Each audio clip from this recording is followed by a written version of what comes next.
ओम गंग गणपते नमः। आप सभी का आपके अपने चैनल पर बहुत बहुत स्वागत है। आज इस वीडियो में हम जानेंगे कि भगवान को 56 भोग क्यों लगाए जाते हैं। भगवान को लगाए जाने वाले 56 भोग की बड़ी महिमा है। इनके लिए 56 प्रकार के व्यंजन परोसे जाते हैं, जिसे 56 भोग कहा जाता है। यह भोग रसगुल्ले से शुरू होकर दही, चावल, पूरी, पापड़ आदि से होते हुए इलायची पर जाकर खत्म होता है। अष्टपहर भोजन करने वाले बाल कृष्ण भगवान को अर्पित किए जाने वाले 56 भोग के पीछे कई रोचक कथाएं हैं। ऐसा भी कहा जाता है कि यशोदा जी बाल कृष्ण को एक दिन में अष्टपहर भोजन कराती थी, अर्थात बाल कृष्ण 8 बार भोजन करते थे। जब इंद्र के प्रकोप से सारे व्रज को बचाने के लिए भगवान श्री कृष्ण ने गोवर्धन पर्वत को उठाया था, तब लगातार 7 दिन तक भगवान ने अन्न जल ग्रहण नहीं किया। 8वें दिन जब भगवान श्री कृष्ण ने देखा कि अब इंद्रदेव की वर्षा बंद हो गई, तब भगवान श्री कृष्ण ने सभी व्रजवासियों को गोवर्धन पर्वत से बाहर निकल जाने को कहा।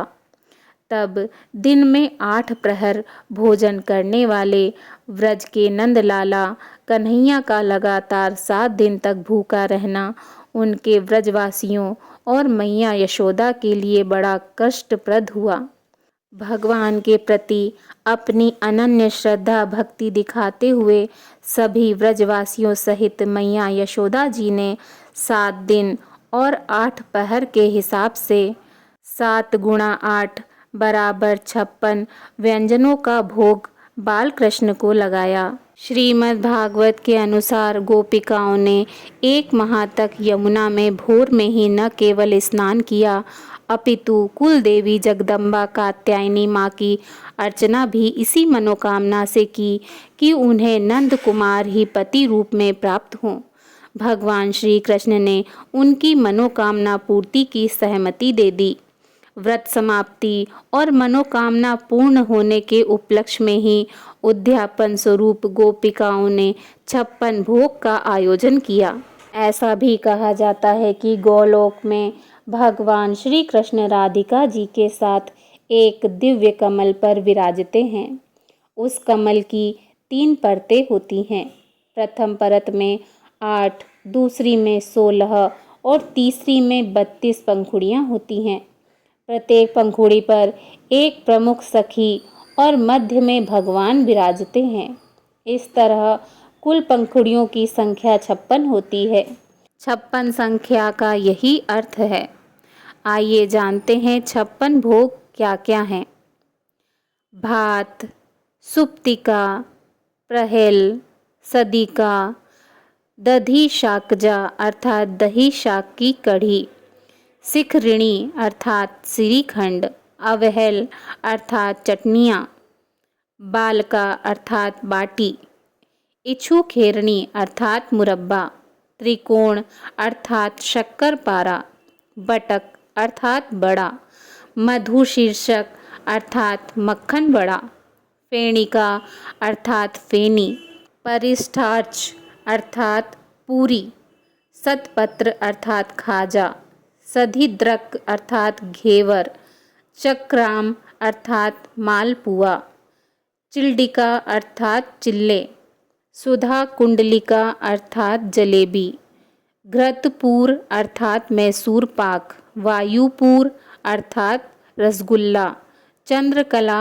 अर्थात चांदी की बरक वाली मिठाई, दधी अर्थात महारायता, स्थूली अर्थात थूली, कर्पूर नाड़ी अर्थात लौंग की पूड़ी, खंड मंडल अर्थात खूरमा, गोधूम अर्थात दलिया, परीखा अर्थात रोट, सुफलाड्या अर्थात सौंफ युक्त, दधी रूप अर्थात फलों से बना रायता, मोदक अर्थात लड्डू, शाक अर्थात साग, सौधान अर्थात अधानो अचार।